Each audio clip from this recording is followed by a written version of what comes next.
Olá pessoal, tudo bem com vocês? Dando continuidade então ao nosso propósito de leitura da Bíblia, hoje no capítulo 18 até o capítulo 20 do livro de Mateus. No capítulo 18 se inicia então aqui uma conversa com os discípulos e algo assim, todo talvez a continuação desse capítulo tem muito a ver com esse tema, com isso que Jesus está querendo explicar ou dizer para eles. Eles começam dizendo assim, ó, quem é, pois, ventura o maior no reino dos céus? Essa é a pergunta dos discípulos.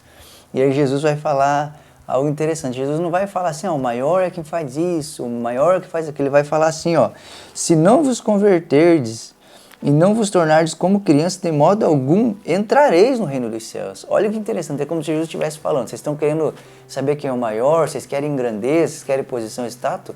Na verdade, se vocês não mudarem a maneira de vocês pensar, ele usa a palavra se converter. Se vocês não mudarem a maneira de pensar, né, vocês nem entrarão nele. Né? Olha o que Jesus diz aos seus discípulos. Por quê? Porque havia no coração dos discípulos um desejo de grandeza, de ser grande, de ser reconhecido, de ser o bambambam, né? E aí Jesus começa então a explicar que não é esse o coração do reino. O coração do reino é um coração que se preocupa com o próximo, que põe o outro em primeiro lugar, que não olha para si, né? Mas que tem um olhar muito mais voltado para as pessoas à sua volta. Ele vai dizer isso, a explicação disso está aqui no versículo 6, ele vai falar, então, qualquer, porém, que fizer tropeçar um desses pequeninos que crê em mim, melhor que fora que se lhe pendurasse ao pescoço uma grande pedra de moinho e fosse afogado na profundeza do mar. Ai do mundo por causa do escândalo, porque é inevitável que venha escândalos, mas ai do homem pelo qual vem o escândalo. Ele está falando agora, os discípulos queriam pensar sobre eles e qual era a posição deles, a grandeza. E Jesus está falando, não, vocês estão errados, vocês estão equivocados, vocês precisam olhar para o outro, para o próximo. E ele então começa a discorrer sobre o cuidado com o próximo, o cuidado para que o próximo não tropece, não caia. E o enredo de tudo isso é, se eu viver para mim, para satisfazer as minhas vontades, se eu tiver uma vida egoísta, certamente eu vou fazer os meus irmãos tropeçarem. Certamente eu vou fazer os meus irmãos errarem. Certamente eu vou fazer com que as pessoas tenham uma visão errada sobre Deus, sobre sua igreja, sobre o seu povo, né? E ele vai dizer então do perigo disso acontecer. A grande verdade é que a palavra tropeço aqui tem a ver com alguém que está colocando obstáculos para que o outro tropece, que nós não venhamos viver dessa maneira, que a nossa vida não seja obstáculo para a fé dos outros, mas muito pelo contrário, que a nossa vida possa ser como aquela pedra que a pessoa usa para se agarrar e subir, escalar para ir mais longe, mais alto, continuar sua caminhada.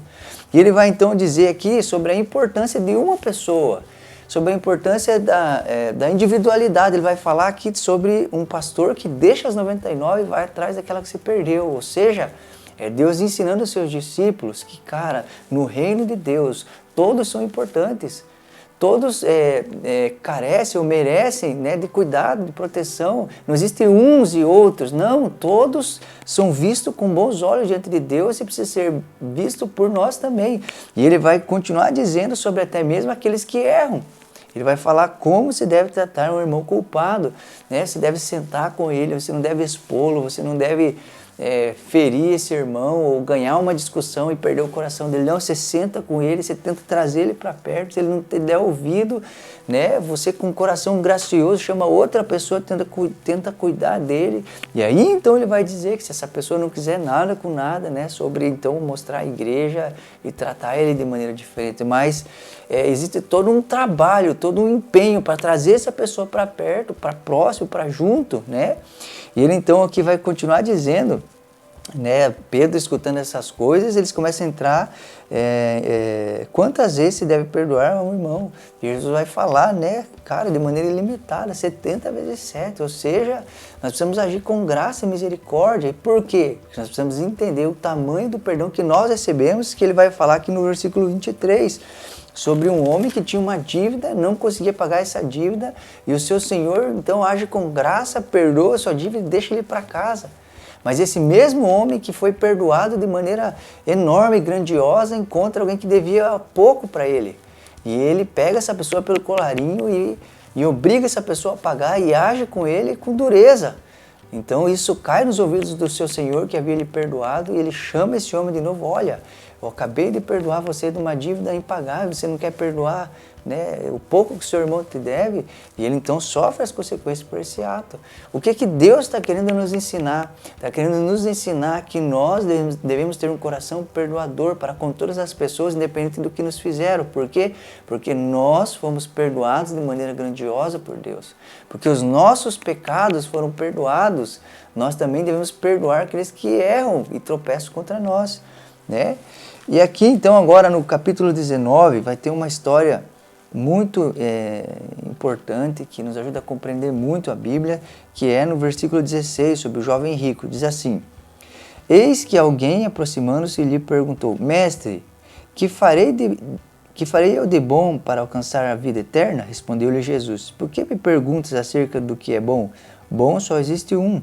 Se queres, porém, entrar na vida, guarda os mandamentos. E ele lhe perguntou: quais? Respondeu Jesus: não matarás, não adulterarás, não furtarás, não dirás falso testemunho, honra teu pai e tua mãe, e amarás o seu próximo como a ti mesmo. Olha que interessante. Então chega um jovem, né? E esse jovem chega: que bem farei para herdar a vida eterna? E aí Jesus fala: olha, não tem ninguém bom. Esse jovem achava que existia algo que ele poderia fazer que de alguma maneira faria com que ele herdasse a vida eterna. E Jesus deixa isso muito claro para ele. Olha, é o seguinte, não tem ninguém bom, ou seja, ninguém pelo que faz vai entrar no reino dos céus. E aí Jesus está agora ajudando esse homem, esse jovem, a perceber que ele não era bom. E o que Jesus faz? Jesus coloca um espelho diante dele, que são os mandamentos. E ele então fala sobre os mandamentos relacionados ao homem. E todos esses mandamentos, esse jovem: olha, eu faço isso desde quando era pequeno.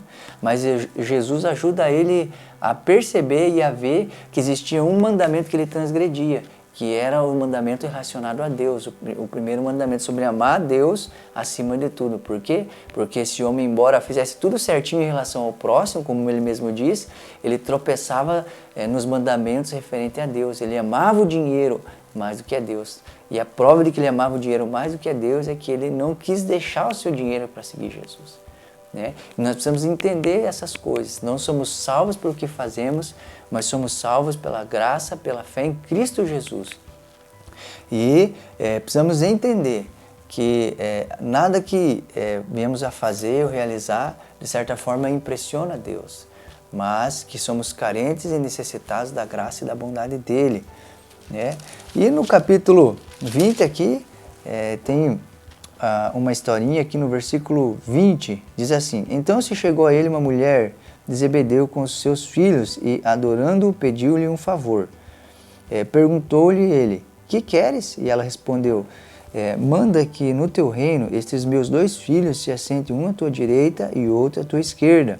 Mas Jesus respondeu: não sabeis o que pedis. Olha que coisa interessante. Lógico, eu admiro essa mãe, porque é uma mãe preocupada com seus filhos, porque é uma mãe querendo que seus filhos tenham o melhor, e as mães são assim. Mas como é comum chegarmos a Jesus, pedir coisas que talvez ele olhe para nós: você não sabe o que você está dizendo, você não sabe o que você está falando, né? E essa conversa gerou nos outros discípulos briga e contenda. O tipo dos caras, né, querem ser grande, querem sentar uma à direita, outra à esquerda. Isso gerou um burburinho entre os discípulos. E Jesus conversa então com eles algo maravilhoso. Olha o que diz aqui no versículo 25. Então Jesus, chamando, disse: sabeis que os governadores dos povos os dominam e que os maiorais exercem autoridade sobre eles. Não é assim entre vós. Pelo contrário, quem quiser tornar-se grande entre vós, será esse o que vos sirva. E quem quiser ser o primeiro entre vós, será o vosso servo. Tal como o Filho do Homem, que não veio para ser servido, mas para servir e dar a sua vida em resgate de muitos. Ou seja, Jesus falando: olha, no mundo é assim que funciona. O menor serve o maior. O menor está subordinado ao maior, mas no reino de Deus, né, é o contrário, é de ponta cabeça. Quem quer ser maior precisa servir, os maiores precisam servir.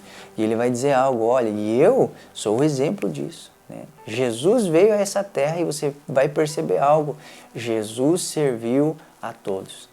Jesus serviu aos pobres, aos simples. Jesus lavou os pés dos discípulos. E se tem alguém que é conhecido como servo, é o próprio Jesus. Que possamos seguir o seu exemplo e andar como ele espera.